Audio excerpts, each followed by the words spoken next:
은퇴학교 여러분 안녕하십니까? 체험수기 전문작가 김경만입니다. 이번에 부동산 경매로 빌딩을 낙찰받고 리모델링해서 매각까지 한 사례를 책으로 넣게 돼서 이게 좀 만나 뵙게 됐고요. 직업은 전업투자자입니다. 부동산 경매 전업투자자고 그 과정에서 유치권이 있는 빌라가 지어지다가 안 지어진 부동산 경매 물건이 있으면 낙찰받아서 유치권을 해결하고 완성을 하거나 아니면 땅을 낙찰받았으면 또 빌라를 짓거나 이런 것을 계속 해오고 있습니다. 백만장자 그러면 사람들이 한 100억쯤 생각하는데 백만장자는 10억입니다. 지금 환율로 한 11억. 그래서 웬만한 아파트 11억 하는데 왜 그렇게 지었냐? 종잣돈 10억으로 할 수 있는 게 한 50억 정도의 프로젝트입니다.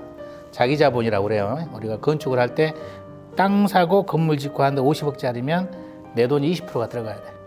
그래서 내 돈 20%를 넣어서 하는 프로젝트 50억짜리를 해보자.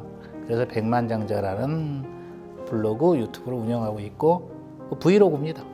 지금 용인의 빌라를 2개동 16개 지어가지고 절찬리에 분양을 하려다 안 돼가지고 지금 임대로 하고 있고요.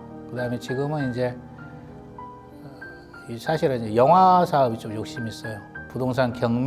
최초 부동산 경매 영화가 멍해인데 그 제가 제작 감독했어요. 유튜브에 있어요. 그래서 이제 부동산 경매 영화는 아니고 부동산 경매 에로 영화를 한번 해볼까. 우리 50대 이상이 좋아할.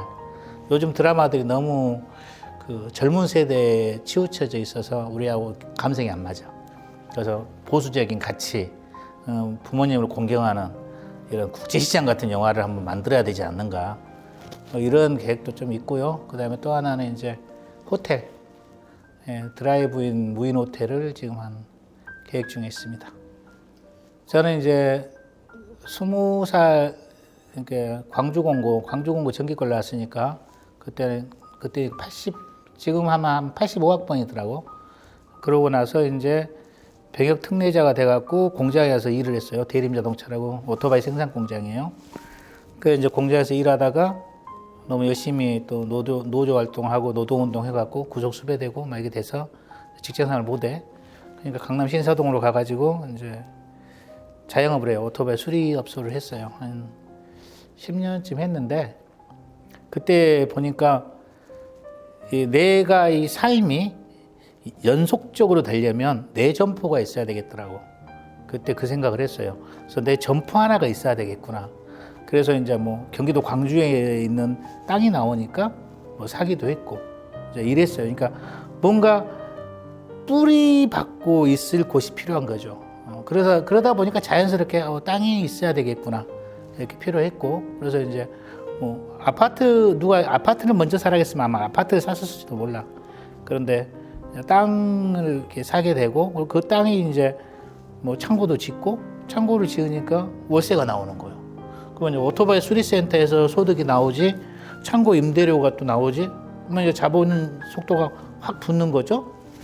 이런 과정에서 이제 계속 되다가 오토바이 센터 10년쯤 하니까 이게 또 이제 하향 곡선이 그때 이제 자영업들 좀 막 무너지고 그러면서 이게 오토바이 센터가 미래가 없나? 이런 고민을 했어요. 그래서 내가 능력이 부족한 건지, 부족해서 매출이 안 오르는 건지, 이 업종 자체가 사양산업인지가 구분이 안 되는 거예요. 그래서 어디를 갔냐? 충무로에 가면 오토바이 골목이 지금도 있어요. 거기 수입 오토바이 골목이. 그러면 내가 신사동이니까 거래처들이 있었을 거 아니에요? 그래서 가서 다 물어봐. 업주들한테 이 건물이 네 것이냐? 이 건물이 네 것이냐? 혼다 코리아든 BMW 코리아든 할리 데이비슨이든 다 자기 게 아니에요. 전쟁 이후부터 오토바이 관련 사업을 했을 텐데 자기 건물이 아니라는 것은 이건 캐파가 작다는 거야. 그래서 때려쳐. 그해 여름에. 그런데 여름에 그만하기로 하고 뭘 하냐? 그러면은 어차피 우리가 인생을 사는데 비싼 걸 팔아야 되겠다. 이 생각을 하게 됐어요. 비싼 게 뭐냐? 창고도 지어보고 해보니까 부동산이 들어가는 거야. 부동산을 그러면 사는 방법이 뭐냐? 부동산 경매더라는 거지. 그 책을 4권을 사요. 시중에 있는 거. 그래가지고 그해 여름 휴가를 그 4권을 읽어.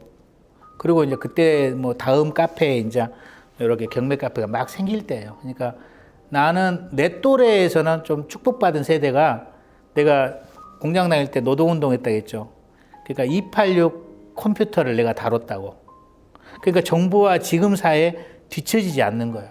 한번 내 또래에서 페이스북 잘하고 블로그 잘하고 유튜브 잘하는 사람 나와보라게. 근데 그때가 어떻게 되냐? 부동산 경매도 인터넷으로 자료가 공개되고 하기 때문에 이제 인터넷을 정보화를 잘해야 된다고. 근데 더 잘하는 사람도 있지. 왜? 그때는 이제 우리가 이제 40대인데 30대는 더 잘하지. 근데 그 친구들은 돈이 없어. 그러면 우리 또래 애들은 돈은 있는데 정보가 없어. 요 중간에가 내가 좀 교차점이 있었던 것 같아.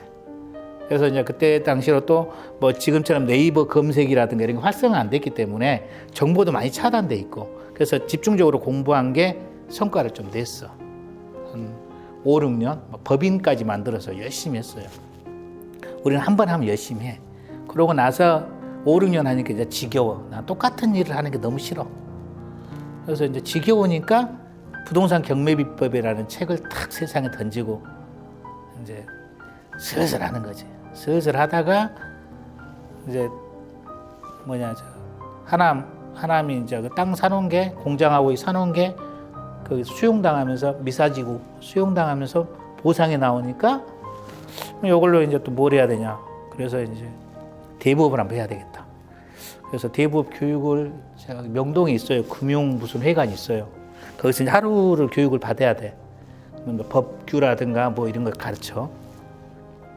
근데 이제 마지막에 강사한테 이제 질문 있냐 해서 내가 질문했지. 100억 이상 굴리는 사람 몇 명 있습니까? 그랬지. 개인 사업자 중에 2명 있대. 그래서 내가, 그럼 내가 넘버 3 되겠어? 이랬지. 미쳤지. 왜? 12억이 있으니까 대충 뭐 그때 24%고 연체 걸리면 39%라고 대충 한 10년 돌리면 100억 되겠더라고. 라고 생각을 했지. 그래서 나가는 게 이제 그러면은 뭐 이렇게 500만 원, 1000만 원짜리 이런 귀찮아서 안 해. 뭐 2억, 3억 이렇게 이제 빌려줄 거 아니에요. 근저당 잡고 2순위, 3순위로. 이제 그러다가 건물에 빌려주게 된 거지. 건물에 빌려줘갖고 건물에 빌려주니까 이자를 못 내. 경매 넣어서 경매 넣는데 낙찰가가 너무 낮아.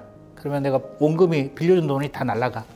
그래서 어쩔 수 없이 그냥 내 원금까지 안 와서 낙찰 받고, 그래갖고 건물주가 된 슬픈 사연이지. 나는 그러니까 다른 분들도 봤는데 이제 옆에 우리 건물 그분들은 한 뭐 80 다 넘어가죠. 그분들은 나를 굉장히 좋아해. 내 아들이 당신 같았으면 참 좋겠다고. 너무 부지런하거든. 근데 건물주로 산다는 삶은 나는 그렇게 꼭 좋다고 생각을 안 해요. 활력이 없어. 그냥 때가 되면 임대료 받고, 그것은 경비 아저씨하고 똑같은 거예요. 돈을 좀 더 받는 경비 아저씨예요. 그래서 앞으로도 나는 그런 건물은 갖지 않을 거고, 수익성 있는 건물은 가질 수 있어요. 내가 그 도시 여행자를 위해서 게스트하우스를 하고 싶어. 그러면 그 건물은 가져도 돼요. 왜? 그것은 그 수익성을 위해서가 아니라 내 자기 개발과 자기 만족이거든. 내가 그래서 호텔도 갖고 싶어 하는 거예요. 호텔을 빌려주는 게 아니잖아. 여행자들이 오고 나도 거기서 놀고, 그래서 호텔을 가는 거. 이런 건물주는 내가 하라고 권합니다. 그러나 단순하게 막말로 월세 따박따박 절대 안 됩니다. 따박따박 나올 수가 없어요. 그래서 그런 건물주는 아니다. 자기 건물에 자기 철학과 건물이 매칭되는 게 낫지 않을까. 뭐 이런 생각을 해요. 지금은 월세 받는 건물이 하나도 없고요. 빌라, 도시형 생활주택 지금 용인에 16개, 인천에 3개, 그러면 19개죠. 그게 다 지금 전세예요, 전세. 전세로 계속 되고 있고, 그러니까 소득은 제로고, 이제 그러면 어떻게 먹고 사냐? 건물이 이렇게 안양처럼 이렇게 하나씩 팔리면 뭐 2, 3억씩 남겠죠. 그걸로 이제 1, 2년 버티는 거야. 그러니까 그 삶 자체가 달달이 나오는 삶을 안 살았어요. 안 살았기 때문에, 그러니까 사냥꾼 같아, 사냥꾼. 내가 사냥을 취미로 한다고 했잖아요. 사냥을 못하면 쫄쫄 굶는 거야. 그 사냥을 이제 해서 잡으면 그걸로 또 먹고 살고 다음 사냥을 준비하고, 이런 삶이 불편하기도 하고 쫄리기도 하지만 또 한편 살아있는 거야. 살아있어서 그런 식으로 살아가요. 그래서 돈이 들어오려면 왕창 들어오고 안 들어오려면 아예 안 들어와.